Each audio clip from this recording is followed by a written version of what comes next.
Oi,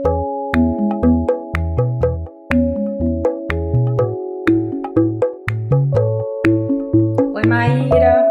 Oi, Clarissa, tudo bom? Sim, querida, e você? Tudo jóia. Mar, conta pra gente quem tá na nossa tenda hoje. Então, mais uma vez, a gente vai receber dessa vez um homem na nossa tenda. Olha o luxo. E dessa vez, quem tá aqui com a gente é o Fábio Pérez Teixeira, que é marido da Dani Guzmão, que esteve no nosso último episódio falando sobre fusão emocional. Inclusive, fica a dica aqui, quem não escutou, faz favor de voltar um episódio pra trás para ouvir a nossa conversa com ela. E hoje a gente vai falar sobre herança emocional. Foi até difícil de descobrir o tema, porque quando eu escuto o Fábio falando, nossa, vem tantas coisas que são bacanas de falar a respeito, que foi difícil pensar num tema, mas a gente escolheu esse para poder ter uma coisa diferente também, porque achei que era um conteúdo novo para muitas pessoas, então valia a pena. E o Fábio, para quem ainda não segue, ele é pai de 3 crianças, ele é mentor, e ele é profundo pesquisador dos padrões de comportamento humano com foco em construir relacionamentos saudáveis. E além disso, ele é criador de um programa online chamado Outra Maneira, que é um método focado em alcançar uma mente mais consciente e integrar e viver as situações de conflitos sem sofrimento, culpa e medo. Fábio, um prazer te receber aqui na tenda. Queria muito que a gente pudesse estar convivendo mais aqui na Espanha, mas enfim, quem sabe mais pra frente, né? Eu queria que você começasse contando um pouquinho pra gente sobre o seu trabalho. Pode ser? Claro. Em primeiro lugar, quero agradecer demais o convite, né, a você, Mar, a Clarissa. É uma alegria estar aqui. Como você falou, quando a Daniela participou aí com vocês, eu fiquei acompanhando aqui nos bastidores e com vontade, e acabou pintando esse convite, então uma alegria enorme. Como você bem falou, eu sou pai de 3 filhos, e durante grande parte da minha vida fui vivendo os meus relacionamentos com total inconsciência e repetindo muitos conflitos, muitos problemas, muitos padrões, e sem sequer saber o porquê e principalmente o para que eu estava vivendo aquilo. Mas chegou um momento da minha vida, já há alguns anos atrás, né, uns talvez aí 4, 5 anos, que eu realmente pensei e falei assim, tem que ter outra maneira. Não é possível que os nossos relacionamentos se resumam a isso, né? E aí eu comecei a buscar uma série de conhecimentos, né? Fui fazer essa viagem aí, começar essa viagem sem tempo nem distância, que é olhar para si, né? E realmente fui transformando as minhas relações, né? Fui transformando a minha vida. E naquele momento eu sequer poderia imaginar que um dia estaria trabalhando com isso, né? Foi, de alguma forma, fruto dessa viagem, na qual eu continuo, né? Uma viagem de toda uma vida, mas de uns anos para cá eu quase que naturalmente comecei a me dedicar profissionalmente a isso. Hoje me dedico profissionalmente a dar mentorias, né? E também através dos meus cursos, do Outra Maneira, que é o meu curso principal. E isso virou uma missão de vida, tá? Uma missão que eu continuo exercitando também no meu dia a dia, com todas as minhas luzes e sombras, né? Eu sempre digo e quero já dizer de cara que eu não sou nenhum iluminado e que minha vida não é um mar de rosas. Pelo contrário, eu sou apenas mais consciente das minhas, como eu disse, das minhas luzes, e principalmente cada vez mais consciente das minhas sombras, ou seja, daquilo que são aí expressão das minhas feridas, expressão até da minha herança emocional, que é o que a gente vai falar aqui hoje, né? Então, para começar, Fábio, bem-vindo mais uma vez. Você pode explicar para a gente o que é a herança emocional, para quem está aqui escutando, não tem tanta intimidade com esse termo? Beleza, explico sim. Vou dar uma explicação assim, bem resumida, né? É um assunto, não é que seja um assunto complexo, mas é um assunto que nos custa vivenciá-lo. Mas de forma assim bem objetiva, todos nós, se pararmos para pensar, a gente vai começar a perceber como nós repetimos determinados conflitos, determinados problemas, determinados tipos de relacionamentos, seja com parceiro, seja com os filhos, seja no trabalho, seja com dinheiro, seja com o corpo, com a alimentação, enfim, todos os nossos relacionamentos, a gente vive determinados padrões.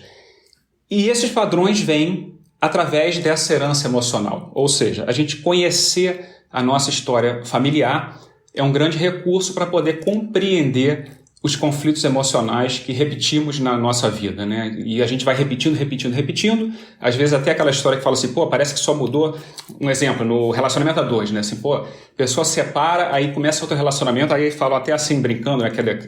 Aquele ditado popular, né? Pô, parece que só mudou o nome e endereço, né? Mas o tipo de relacionamento é o mesmo.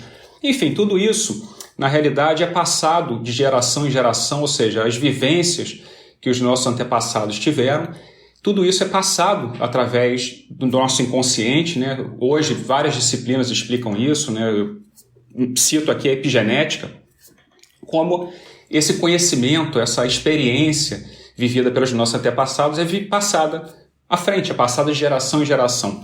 E isso, logicamente, nos é passado muita coisa que é extremamente importante para o nosso desenvolvimento, né? Então, a criança, por exemplo, nós quando somos crianças, imagina se a gente nascesse uma folha em branco, a gente ia ter que começar sempre do zero, né? Então, a gente já traz uma informação inconsciente que é passada. Mas também uma parte dessa informação são, muitas vezes, experiências traumáticas que nossos antepassados viveram, que ficaram ali, aqueles conflitos emocionais, e isso também é passado. Tá?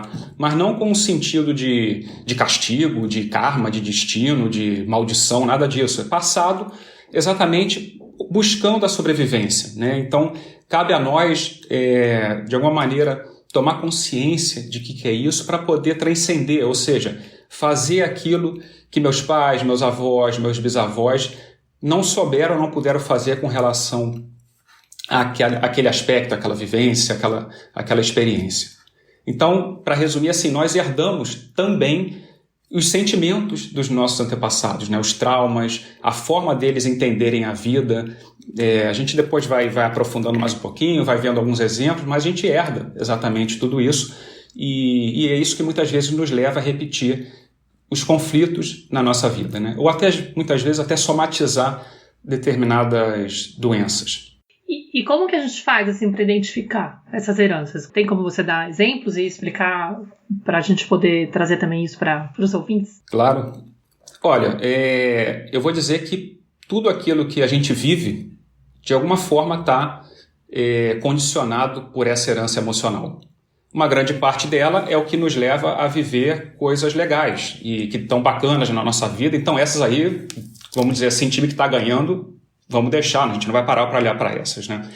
Mas tudo aquilo que a gente vive na nossa vida, nos nossos relacionamentos, né? E a nossa vida, os relacionamentos são a expressão da nossa vida. Quando eu falo relacionamentos, eu estou me referindo aqui ao relacionamento a dois, relacionamento com os filhos, com os pais, com o dinheiro. A gente vive num universo que tudo se relaciona, né? E a nossa vida é uma vida de relacionamento.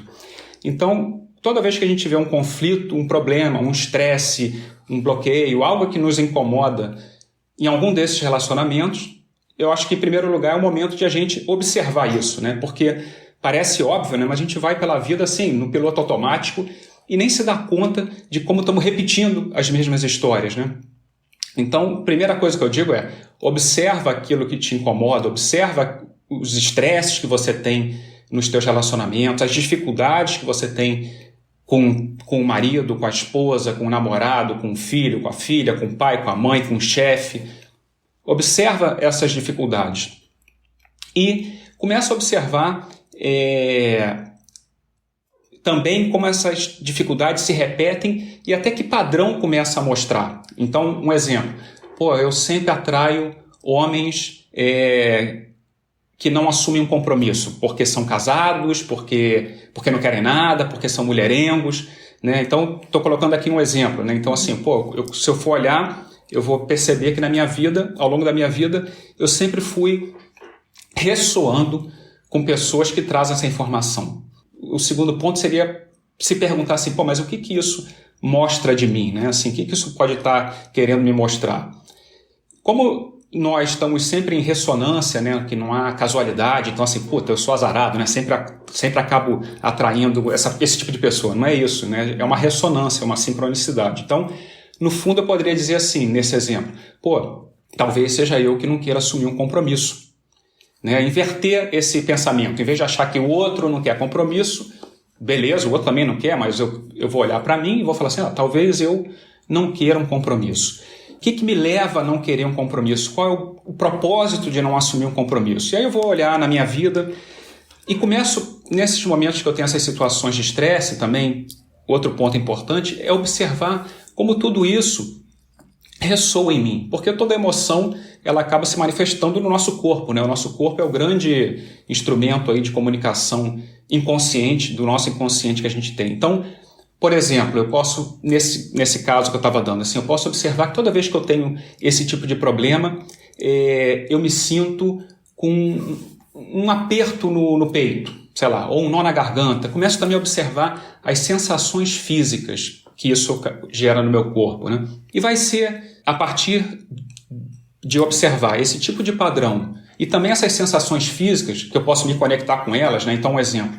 Quando eu percebo que eu tenho um estresse relacionado com isso que eu dava, ou qualquer exemplo, sabe? Quando eu tenho um problema com meu filho e que eu me irrito muito por algo que ele faz, eu percebo que isso no meu corpo, por exemplo, me dá um nó na garganta. Quando meu filho grita, um exemplo, sei lá, ou qualquer estresse com o filho, né? Eu agora já mudei aqui o exemplo, mas só para diversificar um pouco. E aí eu começo a me conectar com essa sensação física e deixo que ela me leve, esse nó na garganta, me leve para outros momentos da minha vida, como se eu estivesse folheando um livro, a minha biografia, um álbum de fotos, e através dessa sensação física eu deixo que ela vá me levando por esse álbum de fotos, né? E aí vão vindo imagens ou sensações ou lembranças, mas aqui é deixar fluir, sabe? Sem se preocupar, não é lembrar. E de repente isso pode me levar, um exemplo, lá na minha infância, né? Eu percebo que ali eu não tive a oportunidade de me expressar, né? Sempre me repreendiam, sempre me mandavam calar a boca. E aí eu já começo também a ver o ambiente emocional na minha infância, né? Como que foi ali na minha infância, nessa página do livro que essa sensação física me levou, qual era o ambiente emocional que eu estava vivendo, qual era a relação dos meus pais, né? E começo a observar tudo isso e também, mais uma vez, sempre olhando assim, que padrões eu estou repetindo, né? Eu estou repetindo o padrão de quem, né? Muitas vezes, nesse exemplo que eu dava, né? Que eu me sentia assim com esse nó na garganta e não permitia me expressar. É verdade que ali na minha infância eu também fui tolhido e repreendido e tive que me calar. Mas eu percebo que na relação dos meus pais, nas discussões deles, a minha mãe se calava, né? Meu pai era o agressivo e a minha mãe era a submissa. Então eu estou, de alguma forma, também aí com uma certa fidelidade à minha mãe, aos pais, né? Aos dois. E depois eu vou me deixando levar por tudo isso e vou vendo onde isso ressoa no meu sistema familiar, assim, nas mulheres da minha família ou nos homens, né? Como que eram os relacionamentos na minha família, como que era aí a questão da maternidade, da paternidade, né? Dos nascimentos, das gestações. E aqui o mais importante, e talvez quem esteja agora nos ouvindo possa pensar assim, mas eu não lembro de nada, né? E realmente nós ou nos lembramos do que vivemos na nossa infância, o que já é um indício, né, de que provavelmente vivemos algo de grande impacto emocional e nos desconectamos disso como mecanismo de defesa, e que é mais comum ainda a pessoa falar assim, mas eu não sei como que eram os relacionamentos dos meus avós, dos meus bisavós, eles já são mortos e minha mãe não sabe, ou meu pai. E isso eu diria que não é que seja irrelevante, mas não é determinante, ou seja, porque aqui não se trata de lembrar. Até porque se alguém por exemplo, se minha mãe sabe algo e me conta, não necessariamente é aquilo que aconteceu, é a versão, é o discurso da minha mãe nesse caso, né? É o discurso de quem me conta. E o que eu quero dizer aqui, o mais importante é o seguinte, toda essa informação está em cada um de nós, sabe? E está se manifestando no presente, aqui em cada momento. E no momento que eu me conecto, ou com esse padrão emocional, ou com essa sensação física, essa informação ela vai aflorando. E talvez aqui a única coisa que eu sugira é que no momento que essa informação aflore, esses insights venham, que a gente tenha abertura de simplesmente observar isso, né? Porque muitas vezes a gente tem um insight, se dá conta de alguma coisa, mas a gente fala assim, não, eu não lembro, ou a gente não dá bola, né? A gente descarta isso, né? A gente não quer ver na realidade. Então, assim, toda essa informação, essa herança emocional, ela está aí no dia a dia, assim, na nossa frente.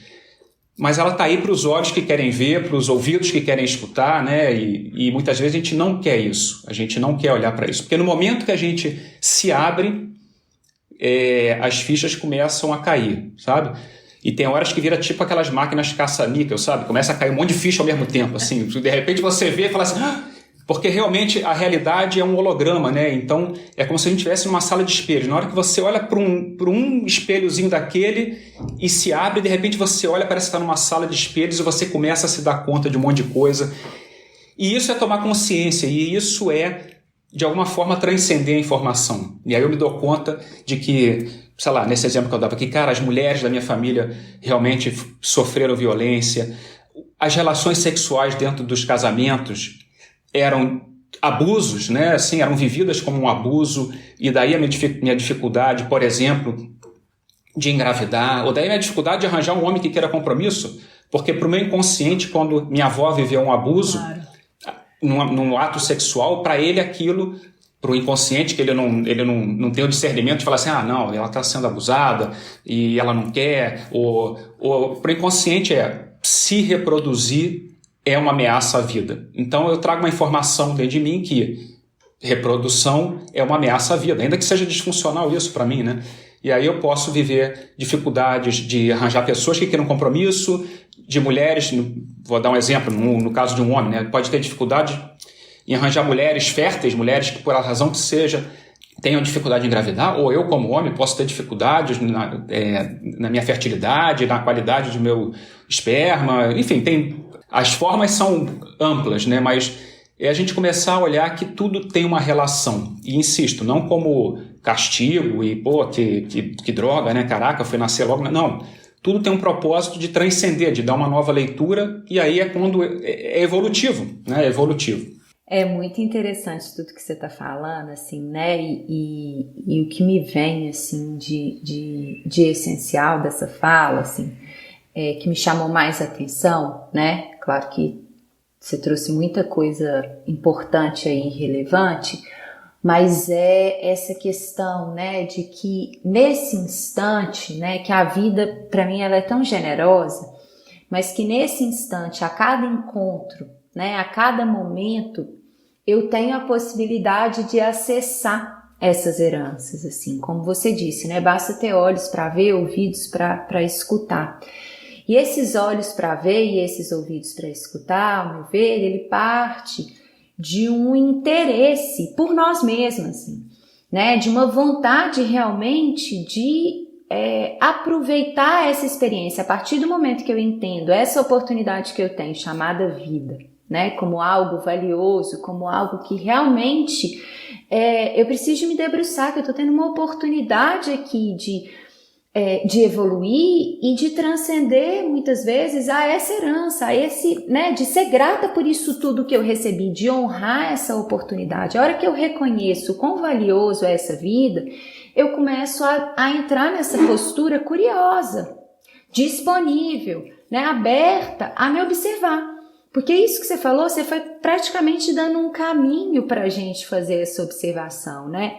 E ao meu ver, é justamente quando eu me coloco nesse fluxo da vida, eu me abro, eu vou ver que a cada encontro que eu tenho, seja com meu companheiro, com os meus filhos, com as pessoas que eu trabalho, é uma oportunidade de eu me ver. E esses incômodos, esses desafios que eu encontro nessas relações, eles estão me contando.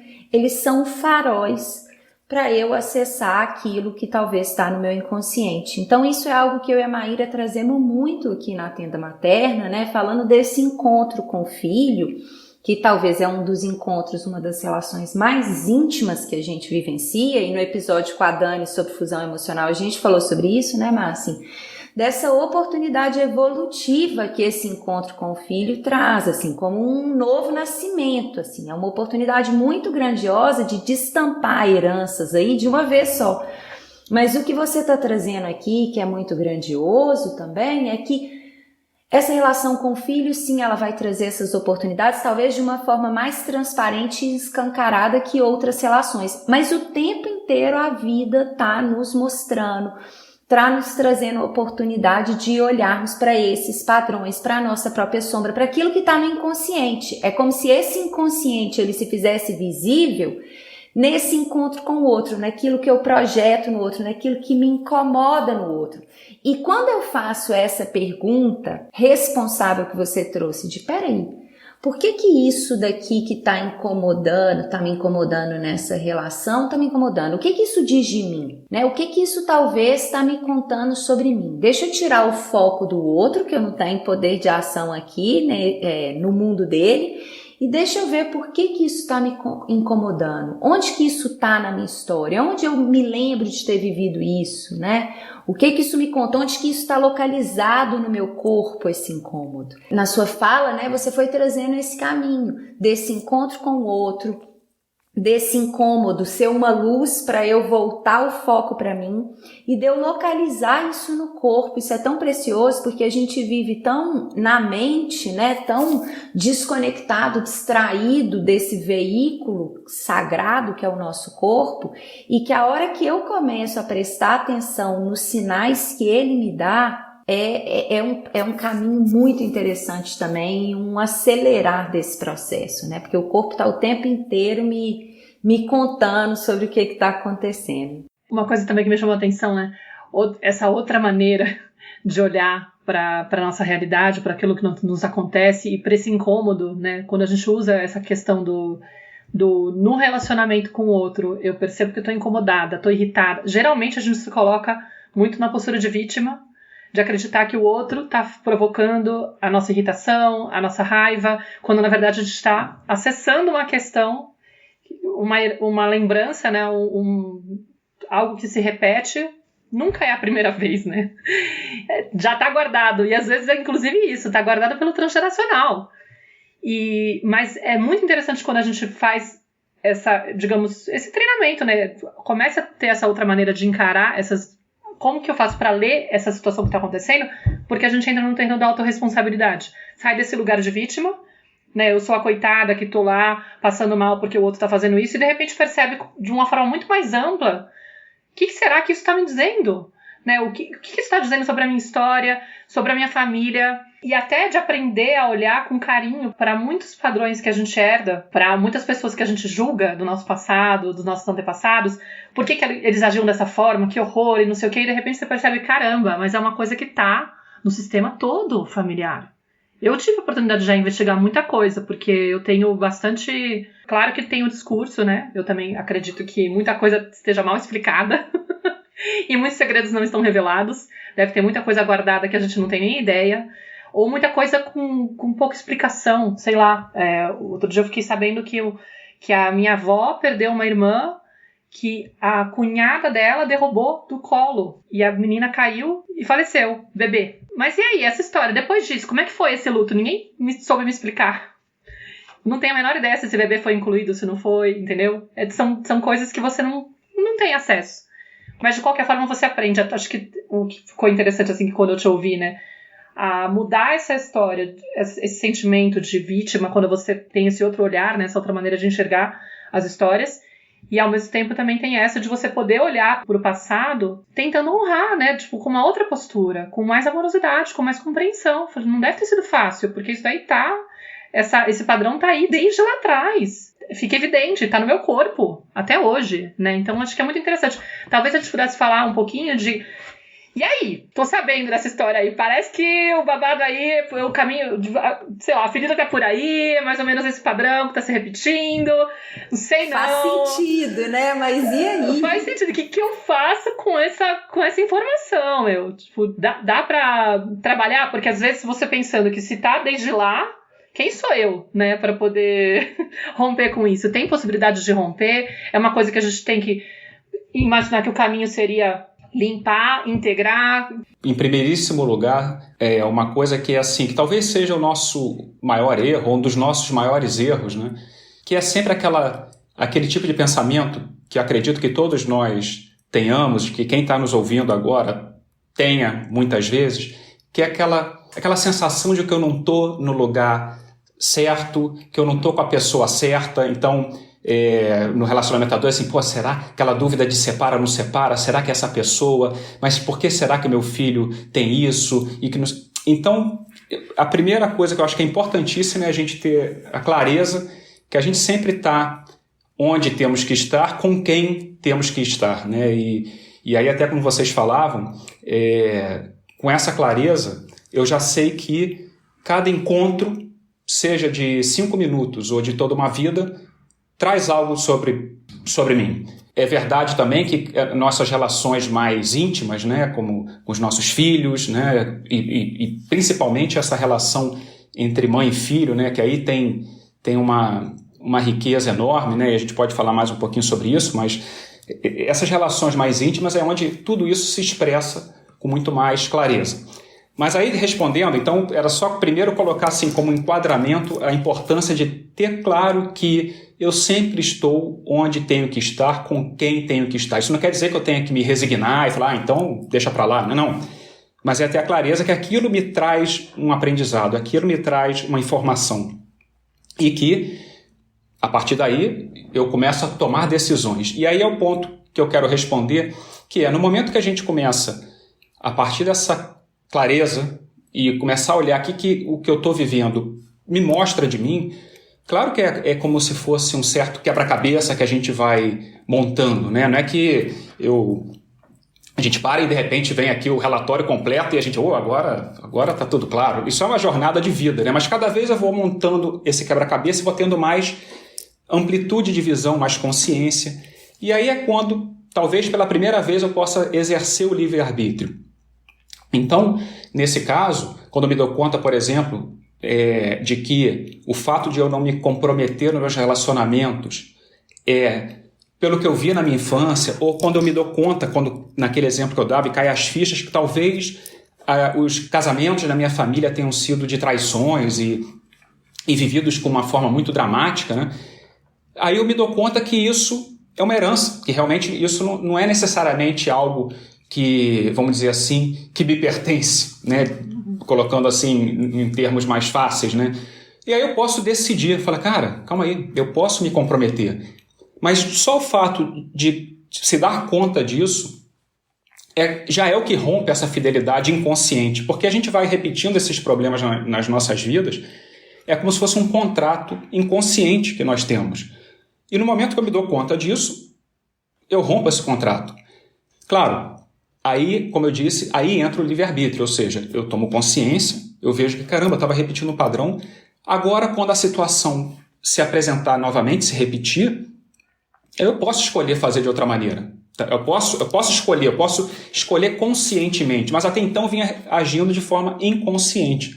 Eu não preciso fazer nada mais, ou seja, nesse momento eu me dou conta que eu estava vendo o mundo pelas lentes da minha mãe, do meu pai, dos meus avós, dos meus bisavós, né? E de repente eu olho que nesse aspecto essa lente distorce a imagem, assim, não é o melhor para mim. E aí eu falo, não, calma aí, eu posso fazer uma escolha consciente, né? Um exemplo claro disso, onde essa herança emocional condiciona também muito as nossas vidas, é na questão profissional, né? Então, assim, muitas, né? Talvez quem esteja nos ouvindo esteja vivendo isso, mas quantas pessoas não se sentem assim, estancadas no que estão fazendo, ou sentem que trabalham e a coisa não flui, não anda, sabe? Ou nem sabe por quê foi viver aquilo. Então, as nossas profissões também são escolhas que a gente faz de maneira inconsciente. Claro, eu já sei que todo mundo vai ter uma explicação para dizer assim, não, eu escolhi porque eu adoro, eu escolhi direito porque eu gosto disso, mas como tudo, são explicações que a gente se dá.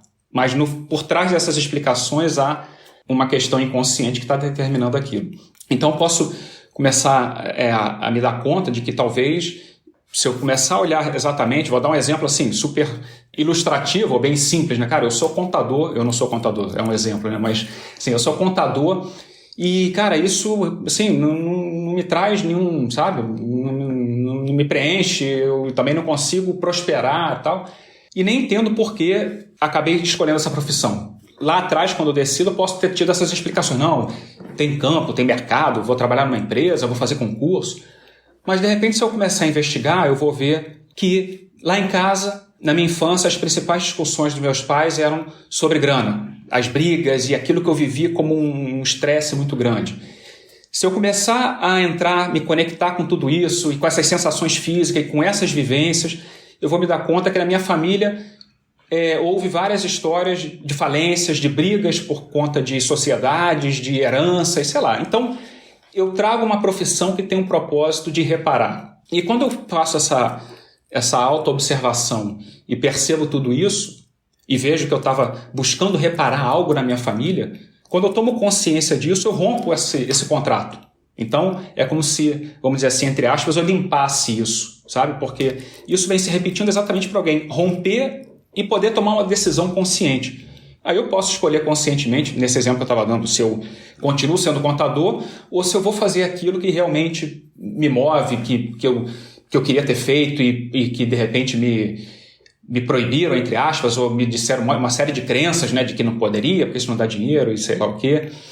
Mas assim, para resumir, eu diria que no momento que a gente toma consciência de que padrão é esse, realmente nesse momento muda a percepção, né?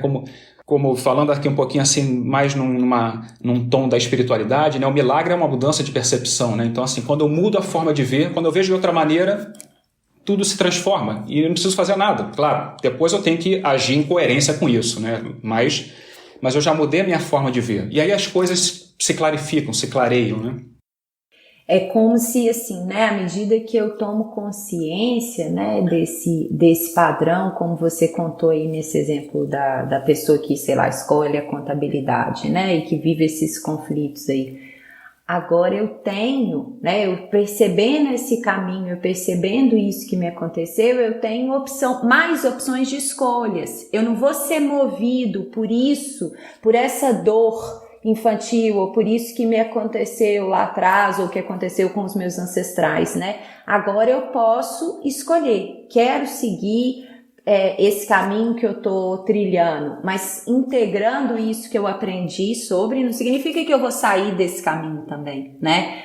Mas eu me permito, me abre outras possibilidades para eu escolher com mais lucidez. Eu tô vendo aqui o caminho que eu tô caminhando. É isso que você falou da clareza, né? Assim, é como se eu começasse a enxergar, eu não estivesse andando meio numa floresta assim escura. É como se iluminasse, eu falasse, opa, aqui tem um caminho, aqui tem outro, eu posso escolher para onde que eu vou, né?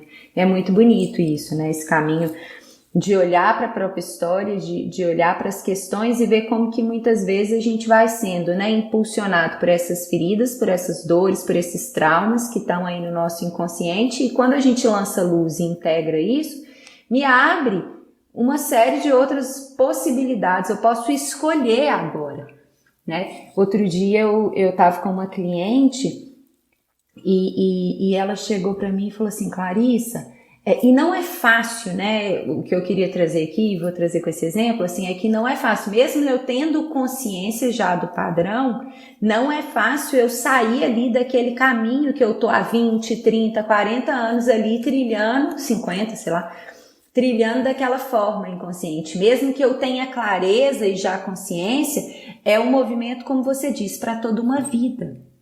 Porque por mais que eu tenha consciência, eu sigo naquele impulso de seguir pela mesma trilha que eu tô acostumada.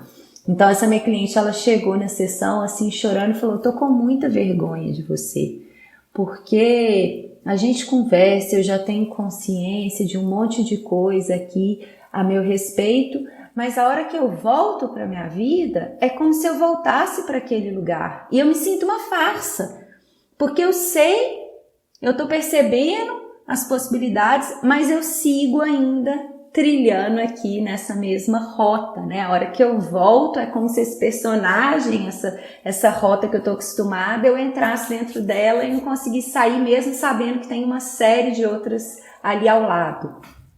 Né? Então é um desafio, viu, gente? Mas é possível e é com muita autoobservação, com muita escuta, com muita ajuda também de outras pessoas para nos apoiar e ampliar esse olhar, né, Fábio?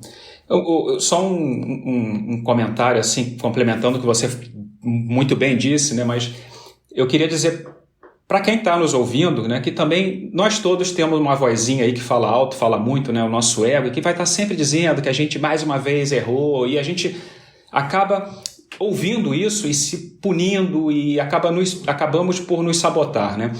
Mas realmente a vida, as situações vão se repetir Mas quando a gente dá o primeiro passo, e todos que estão nos ouvindo aqui certamente já deram esse passo, não é que a gente esteja andando em círculos, a gente está andando numa espiral, né? É como as situações se repetem, mas cada vez a gente vai vendo com um pouquinho mais de amplitude, né? E é um processo para toda a vida, mas que não tem por que ser ruim. Essa é a beleza do caminho, né?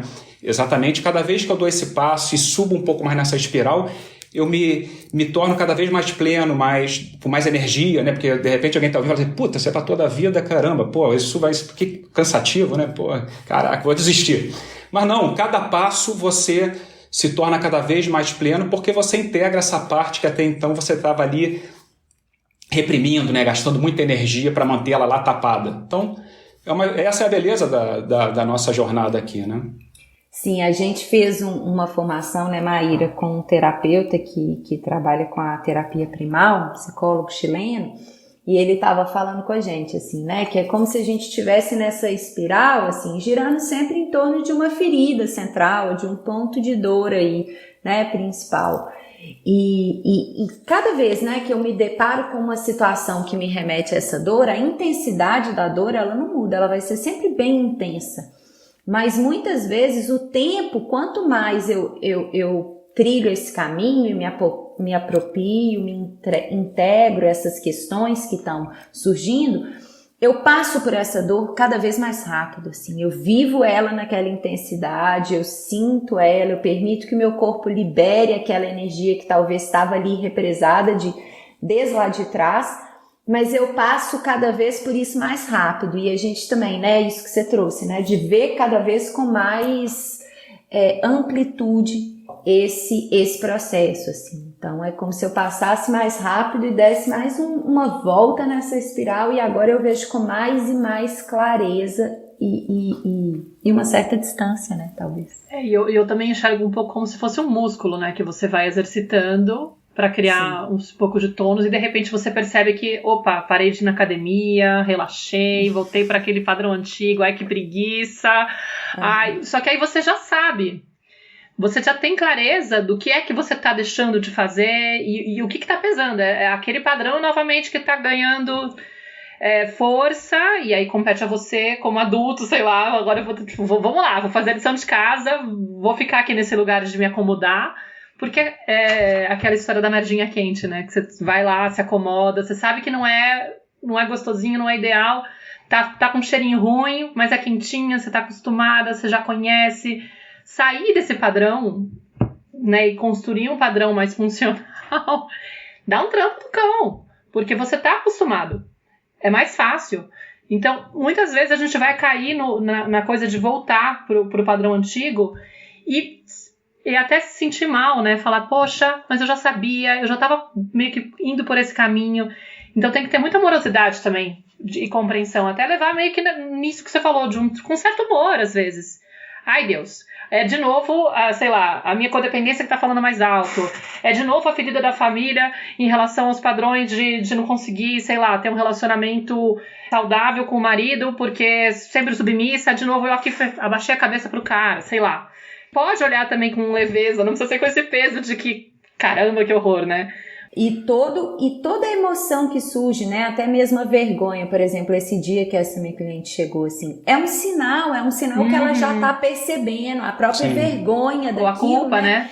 Ou a culpa, exatamente, eu ia falar da culpa também. A vergonha, a culpa, já é um sinal que, eu já tô me tornando consciente disso. Olha, meu corpo tá me sinalizando que eu já sei que esse caminho não tá me levando para um crescimento e que às vezes eu tô aqui. Então, peraí, eu paro e eu vou para essa reflexão, porque a vergonha dela trouxe justamente ela para se abrir, e foi uma sessão tão potente, porque ela se mostrou de uma forma totalmente sem máscara para mim. Eu falei assim, olha que maravilha, você conseguir tirar isso nesse espaço e entrar em contato com essa dor já é um movimento tão grande, já me traz, né, já me mostra uma clareza tão grande de que esse caminho, de que você não quer mais seguir nesse caminho.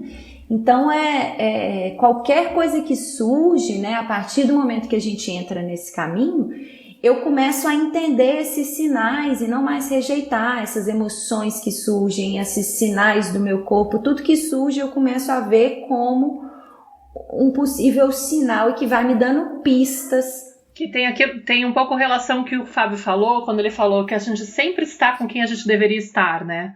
Na verdade, tudo que acontece é o que está acontecendo, né? Não tem a história do se eu crio uma resistência e falo, não, eu não devia estar com essa pessoa, ou eu não devia estar tendo essa situação agora nesse momento, ou não deveria estar sentindo isso, que absurdo. Sempre que a gente cria essa resistência, a gente abre porta para o sofrimento.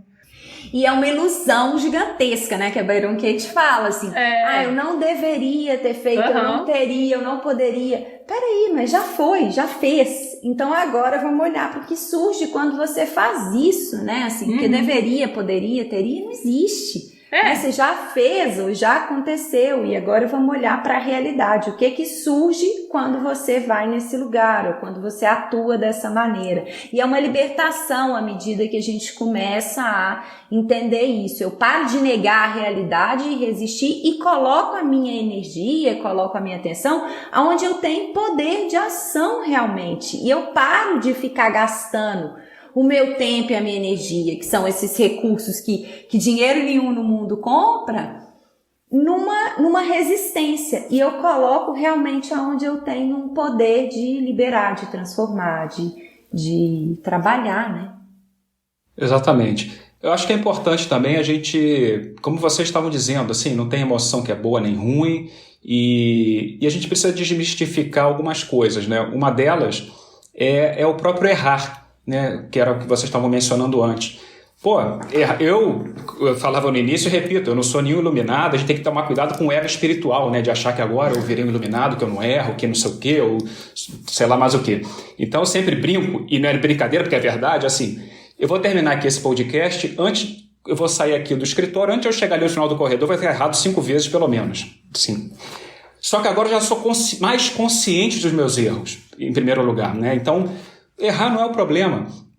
A questão é que a gente, em algum momento, aí introjetaram nesse inconsciente coletivo essa crença, que é a crença do pecado, né? Que é assim, que se eu errar, eu vou para o inferno. Então, cada vez que eu erro, eu me penalizo, eu transformo o inferno aqui no que eu estou vivendo naquele momento, né?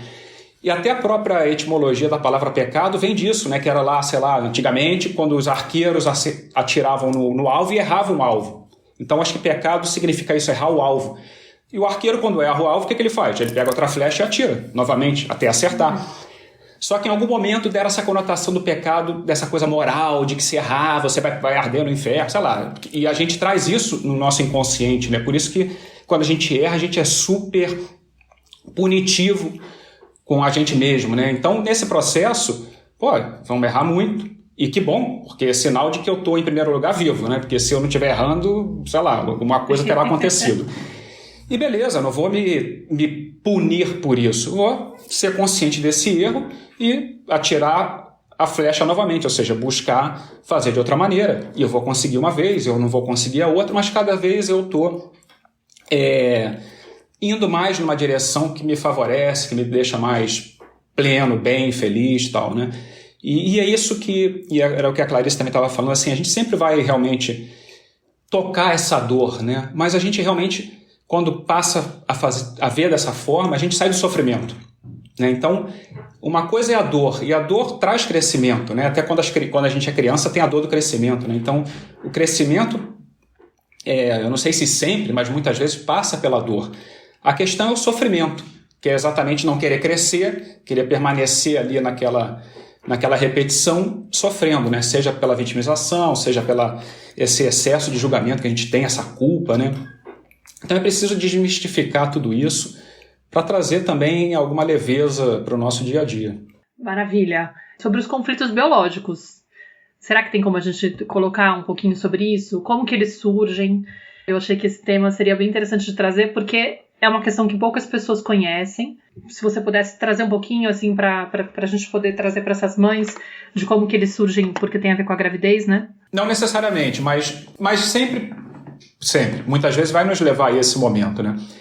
Mas eu diria, em primeiro lugar, que, como a gente até mencionou antes, né, o nosso corpo é um instrumento de comunicação inconsciente, né? Então, e o corpo obedece à mente, né? Então, quando eu tenho, por exemplo, um sintoma físico, é multifatorial, tá? E quem tem um sintoma físico, por favor, vá tratar com os médicos. Aqui a gente não está falando que tem que deixar de olhar para esse sintoma e deixar de ir ao médico e nem interromper nenhum tratamento, nada disso. Mas é importante olhar, dentro dessa multifatoriedade do sintoma, o que isso mostra de um conflito emocional, né? Então, o corpo está nos comunicando algo que está em desequilíbrio dentro de mim. E aí vamos dizer assim, cada sintoma ou cada sistema do nosso corpo tem uma linguagem, né? Tem um sentido biológico, tem um sentido simbólico e tem um sentido individual, como cada um vive tudo isso, tá? Então, esse é um ponto. Mas eu diria assim, para colocar de uma forma mais breve, que ter consciência de que se eu tenho um sintoma físico, há um conflito aí que está se expressando através da biologia, né? Então, eu posso começar a me observar.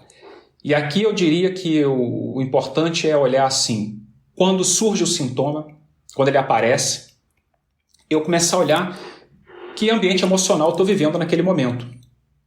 Ou prévio a aparecer o sintoma, né? Assim, semanas antes, qual era meu estresse? Essa semana eu estava atendendo uma pessoa candidíase, né? Então, mas quando ela surge? Há um mês atrás, tá? Então, o que você estava vivendo há 2 semanas prévio à aparição desse sintoma? Bom, em primeiro lugar, muita gente fala assim, eu não estava vivendo estresse nenhum, estava tudo tranquilo. Não, calma, aguenta, calma. Vamos examinar bem. Qual era o conflito? Porque às vezes são conflitos inconscientes, né? E aí começa a surgir, agora eu sei, eu estava me separando, eu estava com um problema com meu filho, e não sei o quê. Até nesse exemplo que eu estava dando, que é real, né? E aí ela começou a me falar, não, porque realmente nesse momento eu estava me separando, estava com um problema muito sério com meu filho adolescente, papapá. E aí entra um ponto muito importante, que é o seguinte, cada um de nós não devemos acreditar na primeira história que nos contamos. E nem na primeira, nem na segunda, nem na terceira. E eu não sei se na quarta. Mas assim, a gente sempre vai ter umas explicações que é um mecanismo de defesa para desviar o foco de onde está realmente o conflito, tá? E se você for perseverando nisso, fala, não, mas calma aí, tá, beleza, estava me separando, tá, beleza, estava tendo esse problema com meu filho, tá, beleza. Nesse exemplo, depois de perseverar um pouquinho, qual foi a questão? Essa mulher tinha tido uma relação sexual com o chefe e se julgava demais por isso, sentia um remorso muito grande por isso. E aquilo ela viveu com tanta intensidade que ela não estava me mentindo descaradamente, assim, ela não estava me ocultando isso, assim, não vou contar para ele não é isso. É algo que realmente estava bloqueado na memória dela. Mas ali, perseverando um pouquinho, ela surgiu isso. E aí percebe, né, assim, a própria Então era um conflito relacionado com o que essa mulher teve aí dessa relação sexual com o chefe, que ela se julgava demais por isso, né? E o corpo dela deu uma solução biológica que foi a candidíase, lá de repetição persistente, que era uma forma de ela não ter sexo. Porque como ela viveu naquele momento essa relação sexual com tanta culpa, com tanta dor, para o inconsciente que não tem discernimento, falou assim, risco de vida. Soaram todos os alarmes. Então assim, para o inconsciente ele ficou, sexo igual morte. Então o inconsciente começa a desenvolver uma série de mecanismos para que ela não possa passar novamente por essa experiência. Então a candidíase tinha esse propósito. Tá? E aí eu estou dando exemplo, mas muitas vezes isso vai nos levar também, como a Maíra mencionava, eu estava dando o exemplo de o ambiente emocional quando surge o sintoma, beleza. Mas eu posso ver ao longo da minha vida em que momentos eu tive também esse sintoma, essa doença, ou isso aí. Veja a mesma coisa, o ambiente emocional. Mas sempre é importante também olhar, assim, o ambiente emocional da minha infância, e aí principalmente, esse era o ponto que a Maíra mencionava, qual era o ambiente emocional na minha concepção? De, 2 meses antes, então as mães que estão nos ouvindo aqui, elas podem refletir qual era o ambiente emocional que elas estavam vivendo no momento da concepção de cada um dos filhos, né? Então, até 1 mês, 2 meses antes, que ela estava vivendo, quais eram os medos, mas insisto, hein, não vamos comprar a primeira história que a gente se conta, que todos nós fazemos isso, sim. Vai compondo isso, vai cada vez como escavando mais. E de repente vão surgir ali medos que hoje podem estar sendo somatizados ou nessa mulher ou no próprio filho, porque uma criança, e vocês, e quem está nos ouvindo aqui provavelmente sabe disso, né, como que a criança, principalmente aí nos primeiros anos, dentro dessa fusão emocional com a mãe, então assim, uma criança pequena, se ela tem algum sintoma, esse sintoma, vamos dizer assim, entre aspas, é da mãe. É um conflito biológico, um conflito emocional da mãe, que essa criança está ali por conta dessa fusão emocional, por conta dessa fidelidade, desse amor, está ali expressando. Então, eu acho que é importante que as mães percebam qual era o ambiente emocional nesse momento da concepção, porque ao se dar conta disso, que está inconsciente até então, realmente desfaz esse bloqueio, dissolve isso. Né? É uma libertação para elas e uma libertação, logicamente, para os filhos. Então, ter muito em conta isso. E para aquelas que ou estão grávidas ou pretendem ter outros filhos, ter muita atenção com esse ambiente emocional na concepção e na gestação, né? Eu poderia... Meu ego me diz, quando eu falo isso, sempre me diz assim, se eu soubesse, né? Se eu soubesse disso antes, porque nos meus primeiros filhos eu não tinha a menor ideia disso. Estava lá vivendo mais hipnotizado que sei lá o quê. Mas hoje eu penso, caramba, que responsabilidade, por exemplo, eu como pai tinha com o estado emocional da mãe, né? Como que eu realmente ali muitas vezes fui, não quero me culpar, mas como eu não tinha consciência disso, fui negligente com relação a isso, né? Desse ambiente emocional na concepção, na gestação, no parto, né? Que são momentos aí decisivos para todos nós, né? Porque cada um de nós, se algo em comum aqui que todos nós temos, invariavelmente, é que todos nós tivemos ali dentro do útero da nossa mãe, em total e absoluta fusão emocional com ela, né? Éramos um com ela e, portanto, não deixa de ser também uma herança emocional, que era o que a gente estava falando um pouquinho antes. Fábio, isso que você está falando é tão bacana, né? Acho que a gente já trouxe em outros episódios, até um episódio sobre comunicação, né, Márcia? Consciente, comunicação consciente. Que eu contei uma história que eu vivi com o Lucas, meu filho, dele manifestando mesmo através de uma doença, algo que estava me passando aí emocionalmente, e quando eu tomei consciência, como que eu liberei ele assim, naquele momento. Foi uma história que ficou muito evidente isso que você está falando. E na verdade, né, eu já tenho uma certa intimidade com esse tema, desde que eu estava na faculdade de psicologia, eu tinha um professor que ele tinha um problema nos rins e que ele tinha um olhar muito amplo para a doença. E ele criou uma das disciplinas que chamava Psicologia de Saúde e Cura, alguma coisa assim. E o trabalho final dessa disciplina, talvez eu já até tenha falado isso aqui em algum episódio, era você olhar para todo o seu histórico de doenças, desde que você era pequenininho, e investigar, né, o ambiente emocional daquela doença, olhar sobre esse olhar da psicossomática, né, e ir percebendo o que aquela doença comunicava. E foi tão interessante, tão revelador. E aí, gente, para vocês que estão nos escutando, tem alguns livros, principalmente do Rutger Dawkins, que a gente pode até deixar aqui depois na descrição, né? A doença como caminho, a doença como símbolo, a doença como linguagem da alma.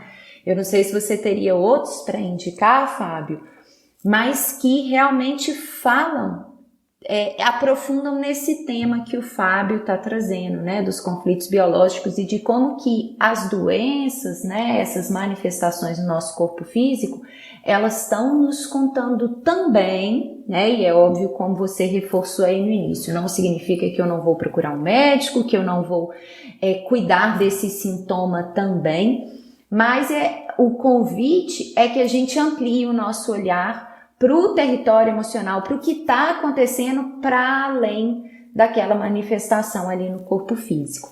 E para a gente encerrar, talvez, Além, se você quiser falar alguma outra sugestão de literatura, enfim, ou de algo para as nossas ouvintes poderem mergulhar, quem se interessou, quem gostou aqui desse papo.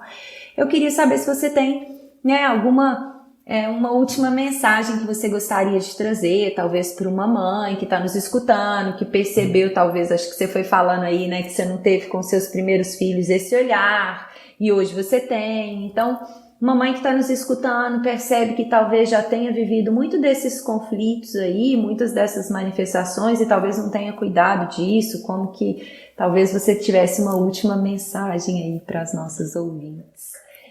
Trilharem, de encorajamento para trilharem esse caminho e não ficarem ali paralisadas na culpa, talvez. Eu diria assim que continue, porque acho que cada um de nós aqui nos deparamos, né, com esses desafios e com essas vozes sabotadoras que temos dentro, né? Então que continue e que, olhando até por essa ótica do que a gente colocou bastante ênfase aqui da herança emocional, que a gente tem diante de cada um de nós, né, que quem está nos escutando, que saiba que tem diante de si uma oportunidade incrível, que cada relacionamento, seja com filho, com marido, ou com quem quer que seja, né, mas quanto mais intenso, maior o tesouro oculto, há uma oportunidade ali de curar a si mesma e curar não só as gerações que vêm, os filhos e netos e por aí vai, mas também curar os nossos ancestrais, né? Porque se a gente for olhar até o tempo linear, é uma coisa... Mas eu não quero dar um nó na cabeça de ninguém agora no final, hein, com essa questão do tempo linear. Mas assim, realmente essa cura, ela é... sei lá, ela não é linear, né? A gente pode curar os nossos antepassados, inclusive, mas é uma libertação. Então, que cada um também tenha consciência que em cada conflito que está vivendo, por mais até muitas vezes doloroso que seja, ou desafiador, mas que ali há oculto um tesouro e que esse tesouro traz uma libertação para si mesmo, mas também para os filhos e para aqueles que vêm. Eu diria que esse é o maior legado que a gente pode deixar para os nossos filhos, né? Que a gente busca a nossa liberdade emocional. Eu diria que esse realmente, para mim, esse é o maior legado, né? Que quando eu estou em coerência emocional comigo, não há nada... A partir da liberdade emocional, todas as outras a gente pode conquistar. Nossa, muito lindo isso quanto mais intenso o conflito, mais oculto o tesouro. Eu percebo que às vezes eu fico, quando eu tenho uma dificuldade muito grande numa questão que vem da vida ou de alguma briga, alguma coisa assim, tem horas que eu tenho que dar o braço a torcer e falar, caramba, a vida tá me brindando uma mega oportunidade de olhar para uma questão que deve estar muito, muito, muito, tipo, na lama, assim, que tem que mexer realmente. Ai, que difícil, porque no fundo você fala assim, que difícil ter tanta dificuldade de aceitar o que tá acontecendo e ao mesmo tempo entender que é uma oportunidade. Tipo, quase que você consegue converter em agradecimento, né? Mas são estágios avançados aí. Mas é bem bonito mesmo quando a gente muda dessa forma. Fábio, a gente quer muito agradecer que você tenha aceitado o convite. Foi muito especial poder falar com você sobre esse tema, maravilhoso mesmo. Queria também pedir para as pessoas que tiverem interesse em conversar com a gente, trazer sua opinião, que vocês mandem mensagem para a gente.